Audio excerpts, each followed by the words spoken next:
मूसलाधार बारिश हो रही थी और वो अपने कमरे में बैठा जलथल देख रहा था। बाहर बहुत बड़ा लॉन था जिसमें 2 दरख्त थे। उनके सब्ज पत्ते बारिश में नहा रहे थे। उसको महसूस हुआ कि वो पानी की इस यूरिश से खुश होकर नाच रहे हैं। उधर टेलीफोन का एक खंबा गड़ा था उसके फ्लैट के एंड सामने। ये भी बड़ा मसरूर नजर आता था, हालांकि उसकी मसरत की कोई वजह मालूम नहीं होती थी। इस बेजान शय को भला मसरूर क्या होना था, लेकिन तनवीर ने, जो कि बहुत मगमूम था, यही महसूस किया कि उसके आसपास जो भी शय है खुशी से नाच गा रही है। सावन गुजर चुका था और 12 नरहमत नहीं हुई थी। लोगों ने मस्जिदों में इकट्ठे होकर दुआएं मांगी, मगर कोई नतीजा बरामद न हुआ। बादल आते और जाते रहे, मगर उनके थनों से पानी का एक धतरा भी न टपका। आखिर एक दिन अचानक काले काले बादल आसमान पर घिर आए और छाजो पानी बरसने लगा। तनवीर को बादलों और बारिशों से कोई दिलचस्पी नहीं थी। उसकी जिंदगी चटियल मैदान बन चुकी थी जिसके मुंह में पानी का एक धतरा भी किसी ने न टपकाया हो। 2 बरस पहले उसने एक लड़की से, जिसका नाम सुरैया था, मोहब्बत करना शुरू की, मगर यकतरफा मोहब्बत थी। सुरैया ने उसे दरखोर एतना ही न समझा। सावन के दिन थे, बारिश हो रही थी। वो अपनी कोठी से बाहर निकला। जांघिया पहनकर नहाए और बारिश का लुत्फ उठाए।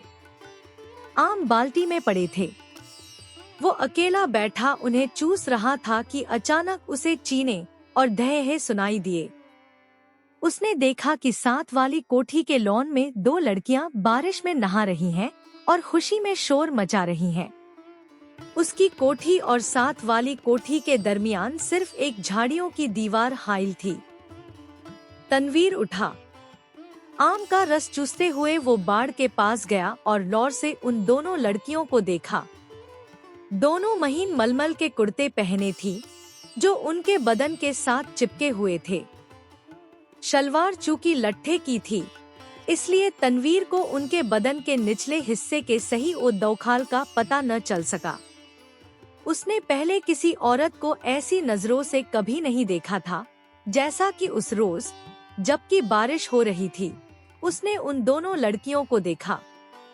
देर तक वो उनको देखता रहा जो बारिश में भीग भीग कर खुशी के नारे बुलंद कर रही थी। तनवीर ने उनको पहले कभी नहीं देखा था, इसलिए कि वो तबन कुछ इस किस्म का लड़का था कि वो किसी लड़की को बुरी नजरों से देखना गुनाह समझता था, मगर उसने उस रोज बड़ी ललचाई नजरों से उनको देखा। देखा ही नहीं, बल्कि उनके गीले बदन में अंगारा बनकर बरमे की तरह छेद करता रहा। तनवीर की उम्र उस वक्त 20 बरस के करीब होगी। नातजुर्बेकार था। जिंदगी में उसने पहली मर्तबा जवान लड़कियों के शबाब को गीली मलमल में लिपटे देखा तो उसने यूं महसूस किया कि उसके खून में चिंगारियां दौड़ रही हैं। उसने उन लड़कियों में से एक को मुंतरब करना चाहा। देर तक वो फौर करता रहा। एक लड़की बड़ी शरीर थी, दूसरी उससे कम। उसने सोचा शरीर अच्छी रहेगी जो उसको शरारतों का सबक दे सके। ये शरीर लड़की खूबसूरत थी, उसके बदन के आज़ा भी बहुत मुनासिब थे। बारिश में नहाती जलपरी मालूम होती थी। थोड़ी देर के लिए तनवीर शायर बन गया। उसने कभी इस तौर पर नहीं सोचा था, लेकिन उस लड़की ने, जिसका कुर्ता दूसरी के मुकाबले में बहुत ज्यादा महीन था, उसको ऐसे ऐसे शेर याद करा दिए जिनको अरसा हुआ भूल चुका था। इसके अलावा रेडियो पर सुने हुए फिल्मी गानों की धुनें भी उसके कानों में गूंजने लगी और उसने बाढ़ के पीछे ये महसूस करना शुरू किया कि वो अशोक कुमार है, दिलीप कुमार है। फिर उसे कामिनी कौशल और नलिनी जयवंत का ख्याल आया, मगर उसने जब उस लड़की की तरफ इस दरज से देखा कि उसमें कामिनी कौशल और नलिनी जयवंत के और दौखाल नजर आ जाएं, तो उसने उन दोनों एक्ट्रेसों पर लानत भेजी।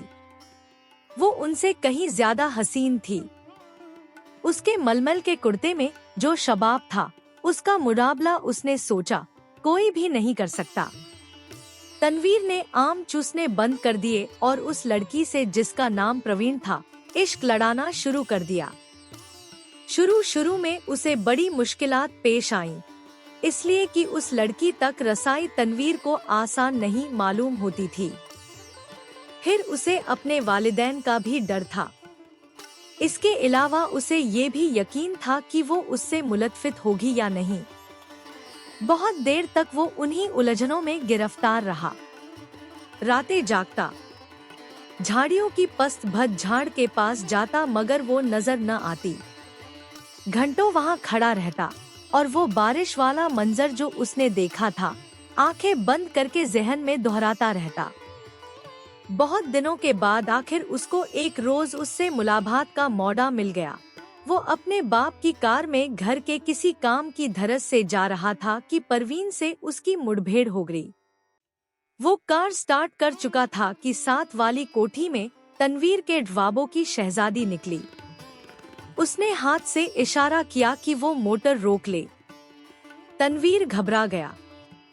हर आशिक ऐसे मौनों पर घबरा ही जाया करता है। उसने मोटर कुछ ऐसे बेंडे अंदाज में रोकी कि उसको जबरदस्त धचका लगा। उसका सर जोर से स्टीयरिंग व्हील के साथ टकराया, मगर उस वक्त वो शराब के नशे से ज्यादा मगमूर था। उसको उसकी महबूबा ने खुद मुखातिब किया था। परवीन के होंठों पर गहरे सुर्ख रंग की लिपस्टिक थोपी हुई थी। उसने सुर्ख मुस्कुराहट से कहा, माफ फरमाइएगा मैंने आपको तकलीफ दी। बारिश हो रही है। तांगा इस दूर दराज जगह मिलना मुहाल है और मुझे एक जरूरी काम से जाना था। आप मेरे हमसाए हैं, इसीलिए आपको ये जहमत दी। तनवीर ने कहा, जहमत का क्या सवाल पैदा होता है। मैं तो उसकी जबान लड़खड़ा गई। आपसे मेरा तारुफ तो नहीं, लेकिन आपको एक बार देखा था। परवीन अपनी सुर्ख मुस्कुराहटों के साथ कार में बैठ गई और तनवीर से पूछा, आपने मुझे कब देखा था? तनवीर ने जवाब दिया, आपकी कोठी के लॉन में। जब आप और आपके साथ एक और लड़की बारिश में नहा रही थी। परवीन ने अपने गहरे सुर्ख लबों में से चीखनुमा आवाज निकाली, हाय, आप देख रहे थे? ये गुस्ताखी मैंने जरूर की, इसके लिए माफी चाहता हूँ। परवीन ने एक अदा के साथ उससे पूछा, आपने देखा क्या था? ये सवाल ऐसा था कि तनवीर उसका जवाब नहीं दे सकता था। आए बाएं शाएं करके रह गया। जी कुछ नहीं, बस आपको। मेरा मतलब है कि दो लड़कियां थी जो बारिश में नहा रही थी और खुश हो रही थी। मैं उस वक्त आम चूस रहा था। परवीन के गहरे सुर्ख लबों पर शरीर मुस्कुराहट पैदा हुई। आप आम चूसते क्यों हैं? काट कर क्यों नहीं खाते? तनवीर ने मोटर स्टार्ट कर दी। उसकी समझ में न आया कि इस सवाल का जवाब क्या दे, चुनाचे वो गोल कर गया। आपको मैं कहाँ ड्रॉप कर दूं? परवीन मुस्कुराई, आप मुझे कहीं भी ड्रॉप कर दें, वही मेरी मंजिल होगी। तनवीर ने यूं महसूस किया कि उसे अपनी मंजिल मिल गई है। लड़की जो उसके पहलू में बैठी है अब उसी की है, लेकिन उसमें इतनी जुर्रत नहीं थी कि वो उसका हाथ दबाए या उसकी कमर में 1-2 सेकंड के लिए अपना बाजू हमायल कर दे। बारिश हो रही थी, मौसम बहुत खुशगवार था। उसने काफी देर सोचा। मोटर की रफ्तार उसके ख्यालात के साथ साथ तेज होती गई। आखिर उसने एक जगह उसे रोक लिया और जज्बात से मलूब होकर उसको अपने साथ चिमटा लिया। उसके होंठों से अपने होंठ पेवस्त कर दिए।